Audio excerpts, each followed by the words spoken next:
Was the plot of Terminator 2 lifted from an episode of Lost in Space? Watch and decide.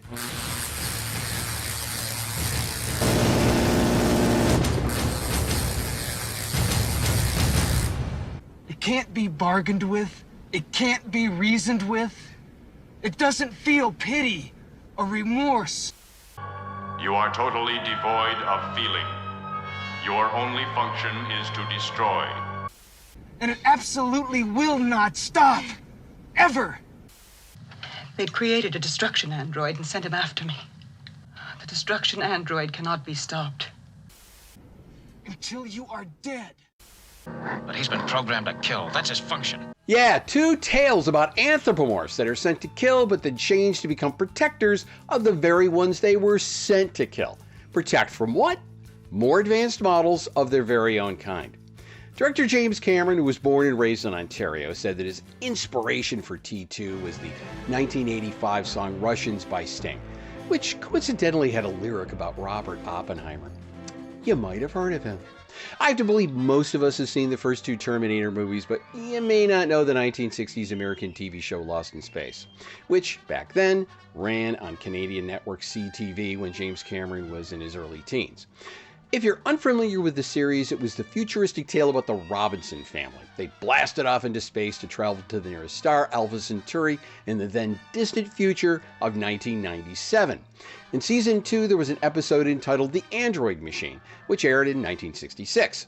The guest star that week was actress and model Dee Hartford as the android named Verta, who was accidentally ordered by Dr. Smith via a vending machine from the Celestial department store. I'm not making this up. Yeah, the entire series didn't age well. She acted and talked and looked like a 1960s robot would, but she slowly became more human.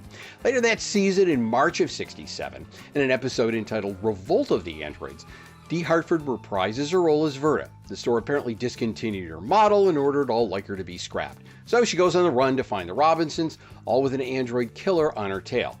This is where we start to see uncanny similarities with the Terminator and Terminator 2. Here's our second scene comparison as the two killers enter with flair.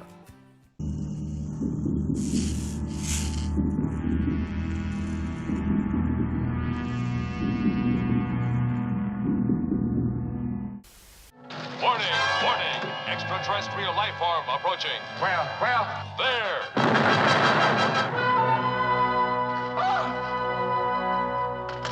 Both anthropomorphs, the Terminator being a cyborg and IDAC being an android, are pretty upfront about themselves and their missions. I'm a cybernetic organism, living tissue over a metal endoskeleton. You're not here to kill me. I figured that part out for myself. So what's the deal? My mission is to protect you. What's the IDAK stand for? Instant Destroyer and Killer. IDAC for short. I am to destroy Android Model 110, known as Target Android 105. These two also have some pretty memorable catchphrases. I'll be back. Rush. Kill. Destroy. Crush. Kill. Destroy. Now in Terminator 2, the T-800 is already converted to be a protector. In Lost in Space, IDAC's conversion happens about 2/3 of the way in. But in both, there's a scene where the young male character tries to make each more human. And if you want to shine them on, it's hasta la vista, baby. Hasta la vista, baby. That's a baseball glove. And this is a baseball. Baseball. So we're getting closer to the climactic battle scene. Since both original models failed in their missions, a more advanced model is sent, and their superiorities are explained. So this other guy, he's a Terminator like you, right? Not like me. A T-1000. Advanced prototype. And by the size of those footprints back there, I am sure the super android they sent to replace you was model Omega 17. But I am only an Alpha 12. And Omega 17 could destroy an Alpha 12 with one hand. When old and new models finally do meet, the old model takes a beating, but eventually triumphs by making a David and Goliath-like shot.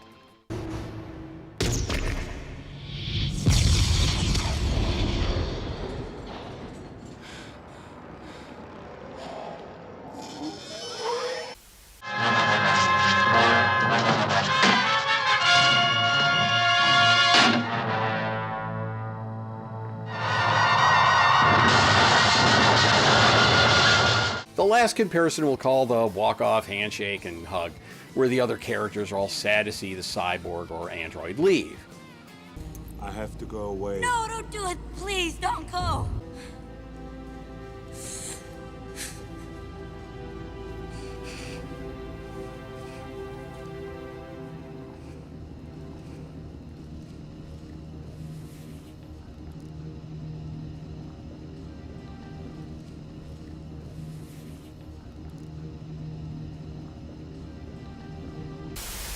Do you have to go?